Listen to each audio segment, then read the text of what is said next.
წელიწადში ერთი ხე მაინც რომ დარგოს ადამიანმა, ხო? ამდენი ადამიანი რაც ჩვენ დავრგავთ და გავამწვანებთ გარემოს, მათ შევაშენდეს რაოდენობა შემცირდება.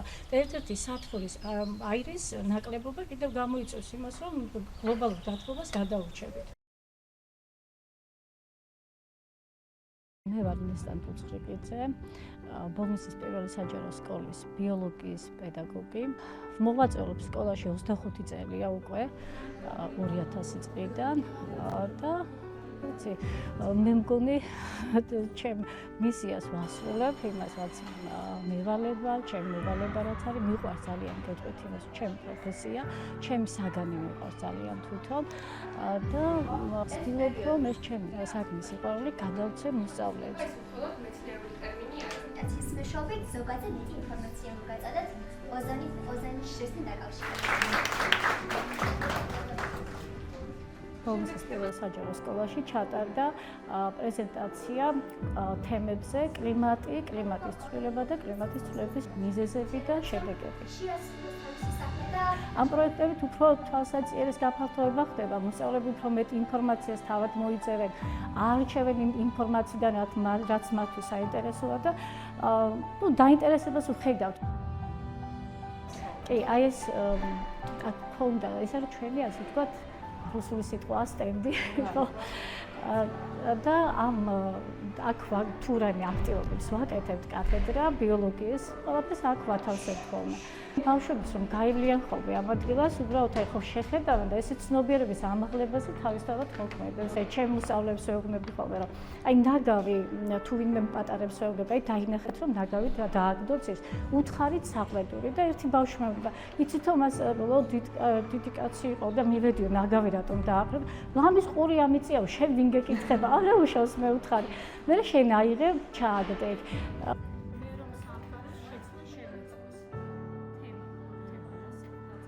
ეს სტატუსი მე იმიტომ მომამიჭეს, რომ წლების განმავლობაში რაღაც წვლილი შემაქვს ამ გარემოს დაცვაში, ყოველ შემთხვევაში მოსწავლეთა ცნობიერებას ყოველთვის ვიწვევ მოსწავლეთა ცნობიერების ამაღლებას, ჩემი გაკვეთილებით, ჩემი პროექტებით, სხვადასხვა პრეზენტაციებით, ბუნებაში გამყავს მოსწავლეები და 2003 წლიდან ჩართული ვარ ამ საქმიანობაში, სხვადასხვა არასამთავრობო თუ ჩვენი საგანმანათლებლო პროგრამების შესრულებაში.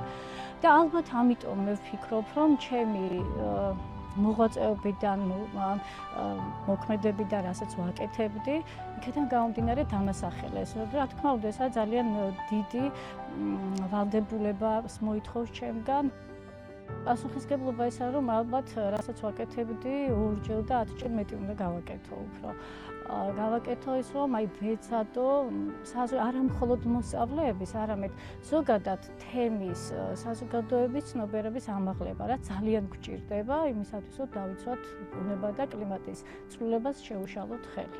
გარემოს დასუფთავება, ამას ვაკეთებთ ხშირად, გვაქვს ღონისძიებები, გამოვდივართ სკოლის ტერიტორიას, სკოლის მიმდებარე ტერიტორიას ვასუფთავებთ. გვქონდა აქტივობები, როდესაც მაგალითად მდინარე მაშავერას მიმდებარე ტერიტორიაც დავასუფთავეთ.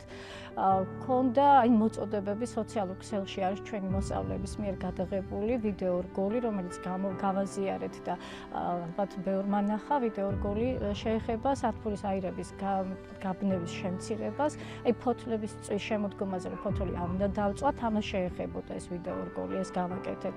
ისე ვართ ჩართული ახლა ეკოკლუბების, ეკოკომიტეტის ვიყავით ასევე ჩართული კეცხოველის პროექტში.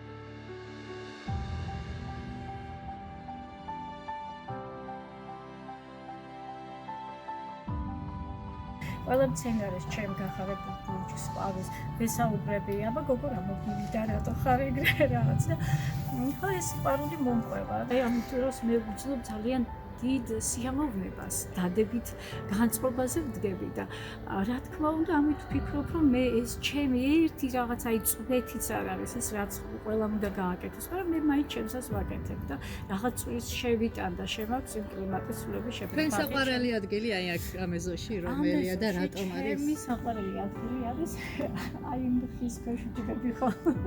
არ ვიცი რატომ არის, ეხლა ძალიან ისია ის ხე, თორე ზაფხულზე ეხლა წამოვა ყვავილებს გაიკეთე გავაკეთებს და სულ გადმოდის ესე მწვანედ და ვიცი ყველა ადგილი საყვარელია, იმიტომ რომ ჩემი ხელები თუ ხარ და ხელთათმასაც არ გავიკეთებ, ხოლმე ისე უცბად დავიწყებ, რომ მიყვარს იმ რაღაც ფერსთან დაუსწორებ მიწას. ჩემთვის ახლა ეს ყოველდღე დილით ამხეთს ხედავ და აი მით უმეტეს ამ ფონს როცა მწვანდება უკვე ეს არის ჩემთვის სიცოცხლე. აი ამაზე მეტი ვერაფერს ვერ ყავი სიცოცხლე, სადაც ჩქებს ამ წუთში სიცოცხლე. თქვენ წარმოიდგინეთ რომ იმ მჟავაწვიმებით და ამ გარემოს დაბეჭდებით და კლიმატის ცვლილებით რა შეიძლება დაემართოს ერთ დღესაც აი ამ მთებს, ამ ლამაზ მცენარეებს, ამ სიმწვანეს, ხო? ყველაფერი შეიძლება ერთ დღეს გაგვიქრეს ან მოხდეს დეგრადაცია. და ამიტომ ნამდვილად არავისობილია და არც ჩემი რომ ეს ასე წარიმართოს, ასე მოხდეს და ჩვენ უნდა ვეცადოთ რომ ის რაც გვაქვს დღეს შევინარჩუნოთ და გავაუმჯობესოთ კიდევ.